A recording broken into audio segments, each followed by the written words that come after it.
Thank you, Senator O'Sullivan. Senator Ayres. Mr Acting Deputy President, there is one thing and one thing alone that keeps the Newstart rate in Australia low, and that is the moral judgment of the Prime Minister, Scott Morrison.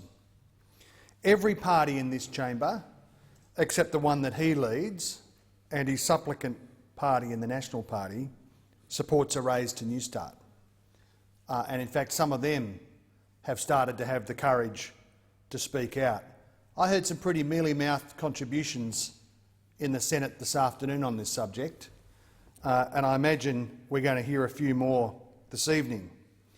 There are even members of his own party who believe that we need to raise the rate of Newstart.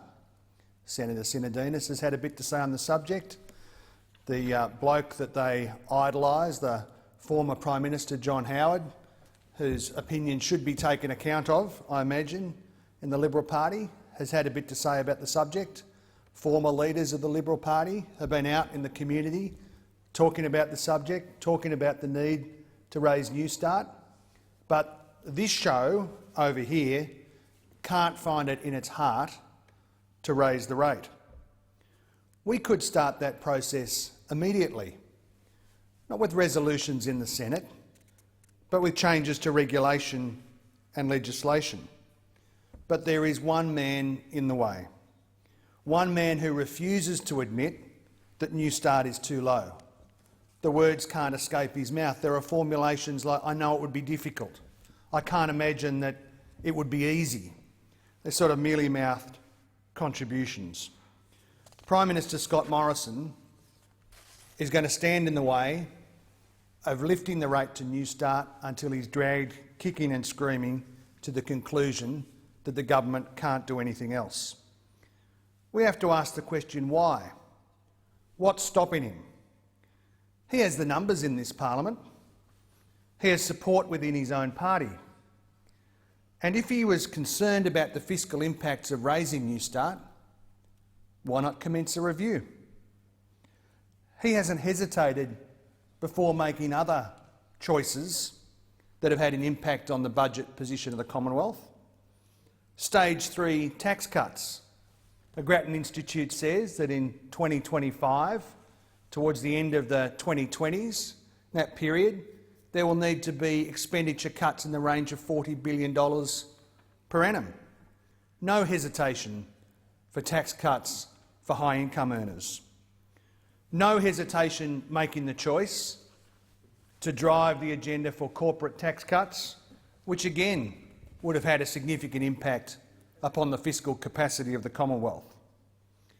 This is the Prime Minister for a political stunt who is prepared to cough up $1.5 billion of Commonwealth expenditure to reopen Christmas Island just for a press conference. Just for a press conference and to try and make a political point. He's all heart and all courage when it comes to his own interests, but he's got no capacity for empathy with ordinary Australians who find themselves unemployed. It comes down to a question of moral judgment. He either believes that Newstart recipients deserve the indignity of living on $40 a day, or he believes that he should ignore them.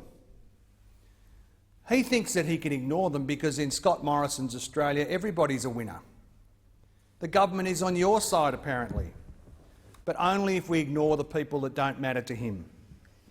Because in his Australia, nobody's poor, that he can see, nobody is unemployed, nobody is ever laid off, nobody is homeless, nobody ever goes hungry. According to this lot over here, everything is going really well. And if these things do happen to people, well, they just don't matter. They have no place in his moral imagination. I had a few things to say about Scott Morrison and unfunded empathy last night, and I thank the chamber for being accommodating about it. I said that his remarks were grotesque, cowardly and dishonest. A point of order has been called. To address people in the other place in the correct manner. I'm sorry I didn't hear Oh, yeah. what you were saying, but I would ask the member to please address people in the other house by their correct titles. I'm very grateful for his intervention because he's absolutely correct. The Prime Minister and what he said was grotesque, cowardly and dishonest, and an insult to the 1 million Australians trapped in poverty and unemployment. A first speech is an important occasion in the Parliament. It's an opportunity to say what you really think, and it's an opportunity to say what the right course is for the country.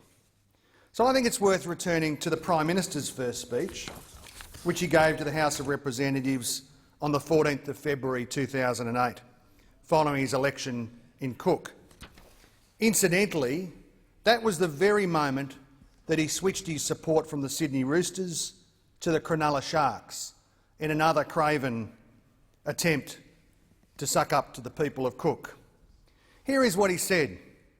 He said, "From my faith I derive the values of loving kindness, justice and righteousness, to act with compassion and kindness, acknowledging our common humanity and consider the welfare of others."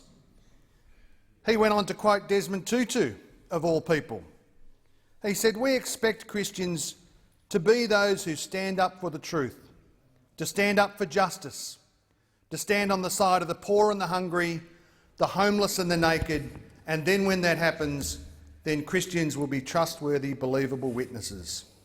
He's happy to talk about compassion and welfare when it's easy, when it's rhetoric, when it doesn't mean anything to the 1 in 10 households that live in poverty.